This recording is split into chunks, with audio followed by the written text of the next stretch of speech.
خدا کرے کہ میری عرض پاک پہ اترے وہ فصل گل جسے اندیشہ زوال نہ ہو. خدا کرے میرے ہر ایک ہم وطن کے لیے حیات جرم نہ ہو، زندگی وبال نہ ہو. خواتین و حضرات، موجودہ جو ٹولہ ہے جو مسلط ہے پاکستان پہ، انہوں نے پوری طرح سے فیصلہ کر لیا ہے کہ وہ کسی صورت پاکستان کے آئین کو، پاکستان کی سپریم کورٹ کو نہیں مانیں گے.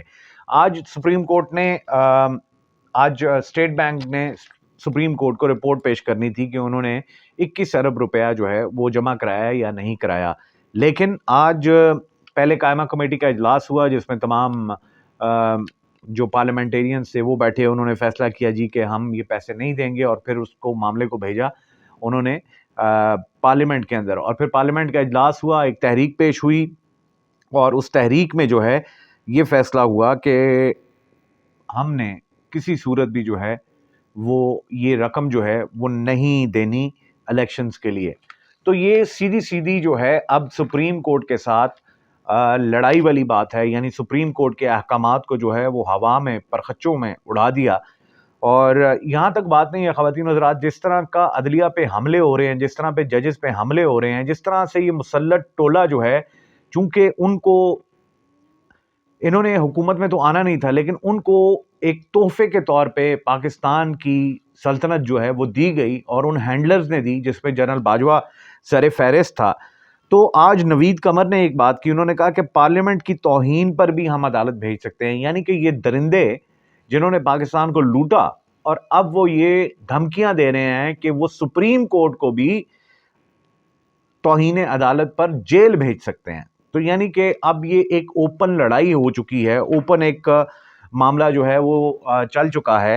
اور اس کے علاوہ ہم نے آپ کو یہ کہا تھا کہ آزاد کشمیر میں بھی معاملات جو ہیں وہ وہاں پہ بھی بالکل ویسے ہو گئے. علی امین گنڈا پور کی جو گرفتاری ہے اس کی ٹائمنگ جو ہے وہ بڑی کیلکولیٹڈ ہے، اور وہ اس لیے کیونکہ علی امین گنڈا پور، آپ کو پتا ہے کہ جس وقت آزاد کشمیر کی گورنمنٹ بن رہی تھی تو علی امین گنڈا پور جو ہے وہ وہاں پہ موجود تھے، پورا سیٹ اپ بنانے میں وہ موجود تھے. اور آج یہی وجہ ہے کہ وہاں سے بہت سارے لوٹے جو ہیں وہ برآمد ہوئے ہیں، اور لگ یہ رہا ہے کہ پاکستان پیپلز پارٹی کا وزیر اعظم آزاد کشمیر میں آ جائے گا. وہاں پہ سردار سلطان وہ بھی لوٹا نکلا پاکستان تحریک انصاف کا، اور یہ معاملہ جو ہے وہ آگے بڑھا. خواتین و حضرات، اب جس وقت آپ یہ دیکھیں کہ پاکستان کی بدقسمتی کیسی ہے کہ ایک طرف تو وہ 21 ارب روپے الیکشنز کے لیے نہیں دے رہے، لیکن دوسری طرف آپ یہ دیکھیے کہ 100 بلین جو ہے وہ تقریباً یہ بنتا ہے 10 کروڑ روپیہ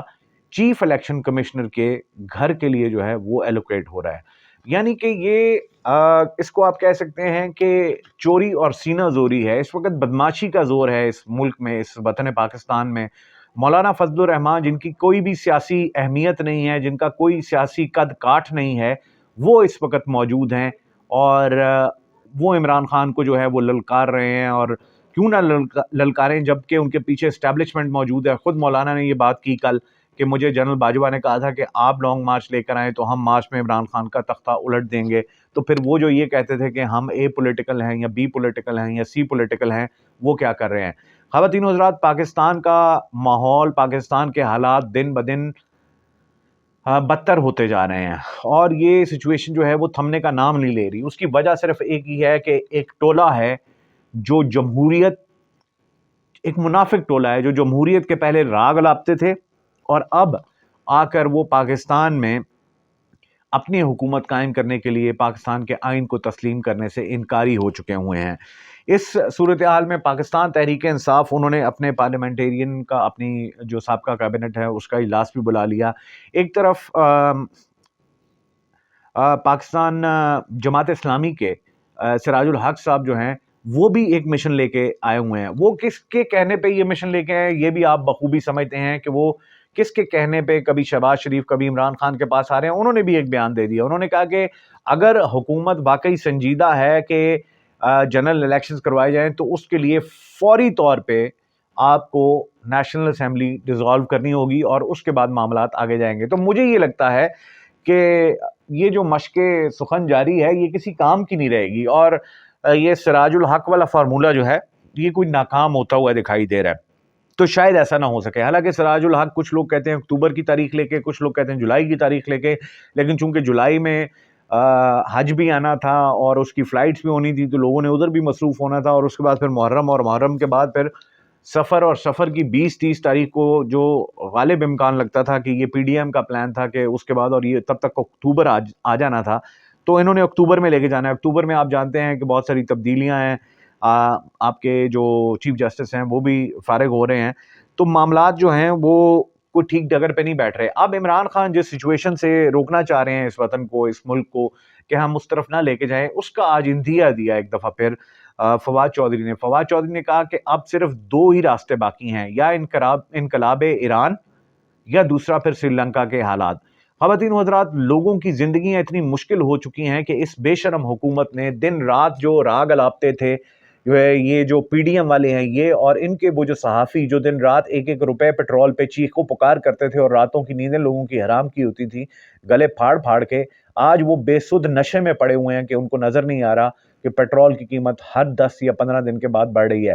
آپ جانتے ہیں کہ صرف پیٹرول کی قیمت بڑھنے سے ہر چیز کی قیمتیں جو ہیں وہ بڑھ جاتی ہے. آج اگر آپ جائیں بازار سے ڈبل روٹی لینے تو اس کا ریٹ آج ایک ہے, کل دوسرے دن دوسرا ریٹ ہے. اسی طرح بجلی جو ہے وہ آلریڈی مہنگی ہو چکی ہے, لوگوں کے پاس کھانے کو اناج نہیں, فصلیں آپ کی تباہ ہو رہی ہیں. پاکستان سے لوگ ہجرت کر کے باہر جا رہے ہیں, لگ بھگ 2 لاکھ لوگ صرف پچھلے مہینے پاکستان چھوڑ کے جا چکے ہیں. اور یہی سچویشن ہے, جو شخص یہاں پہ پاکستانی موجود ہے وہ اس وقت اتنا پریشان ہے کہ وہ یہ سرزمین پاکستان چھوڑ کے جانے کو تیار ہے, کیونکہ لوگوں کو اب یہ نظر آ رہا ہے کہ آنے والے حالات جو ہیں وہ پاکستان کے بہتر نہیں ہو رہے.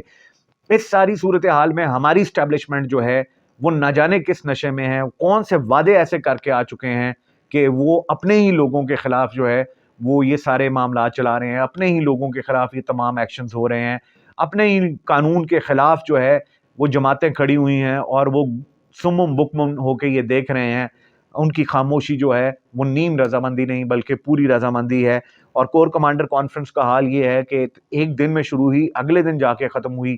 وہاں پہ کچھ نہ کچھ باتیں ضرور ہو رہی ہیں جنرل عاصم منیر سے کہ حالات کو پاکستان کی فوج نے قابو میں لے کر آنا ہے, لیکن اگر کسی کی کمٹمنٹ ہے کسی ٹاپ لیڈرشپ کی تو اس کمٹمنٹ کو بھی جو ہے وہ پس پشت ڈالنا پڑے گا پاکستان کے لیے.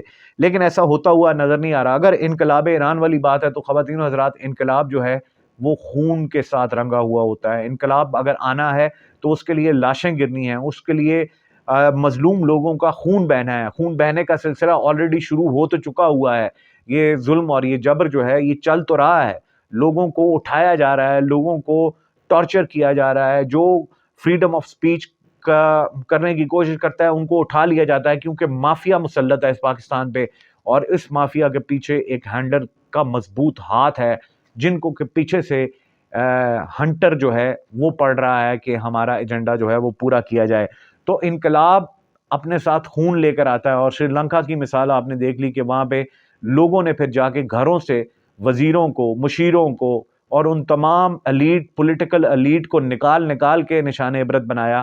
تو پاکستان میں بھی کہیں ایسا ہی نہ ہو جائے. یہی بات آج فواد چودھری نے بھی کی, لیکن ہم یہ دعا کرتے ہیں کہ ابھی بھی موقع ہے ہماری اسٹیبلشمنٹ کے پاس کہ وہ حالات کو ٹھیک ڈگر پہ لے کر چلے اور معاملات کو ٹھیک ڈگر پہ لے کر جائیں, تاکہ پاکستان کسی بڑی تباہی, کسی آنے والے بڑے نقصان سے جو ہے وہ بچ سکے. خواتین و حضرات, یہ تھا آج کا ویلاگ. انشاءاللہ آپ سے پھر ملاقات ہوگی, تب تک کے لیے اللہ حافظ.